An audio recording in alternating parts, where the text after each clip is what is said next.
L'ONG Crémette fait du bon travail. Et nous allons nous battre pour que le gouvernement prenne en charge la pharmacopée.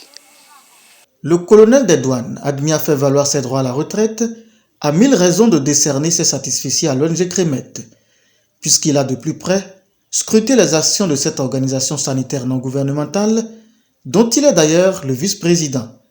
L'un des stimulants est le témoignage vivant des patients. Je souffre du mal qu'on appelle communément diabète. Donc j'avais commencé, cela fait des années, et je suis arrivé le voir avec les produits pharmaceutiques qu'il m'avait attribués.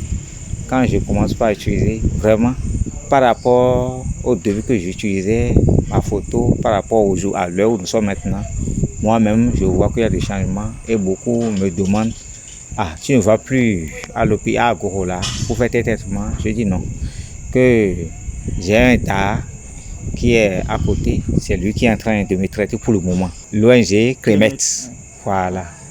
Et donc, en un temps record, vous aviez, même si vous n'êtes pas totalement guéri, vous avez senti une satisfaction énorme. Mon frère, c'est ça. Et Mon donc, frère. vous recommandez l'ONG Crémette à notre téléspectateur, n'est-ce pas?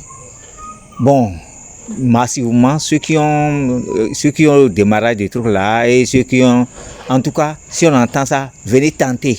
Parce que, comme on le dit, c'est sur le terrain qu'on connaît le vrai jouet. C'est justement pour sortir le grand jeu que les têtes de pont de l'ONG Crémette déploient une volonté hors pair pour sortir ce sous-secteur de l'ornière. La pharmacopée béninoise peut beaucoup de choses. Il suffit qu'on l'aide un peu, il suffit qu'elle s'organise. Et c'est l'absence d'organisation qui fait que la pharmacopée béninoise n'avance pas.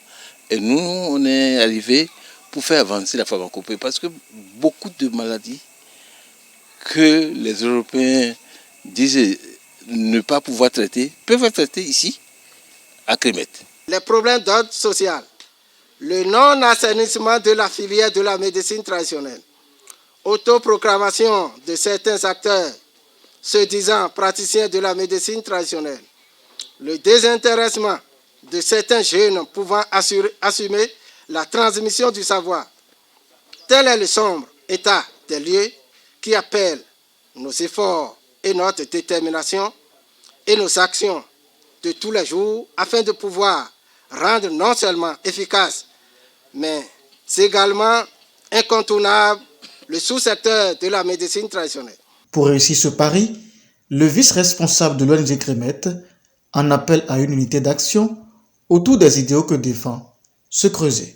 D'abord, ceux qui sont déjà membres, je leur dis de travailler davantage, de continuer à travailler et travailler honnêtement, de ne pas faire le jeu de ceux qui veulent de l'argent coûte que coûte, de travailler et de guérir les Béninois.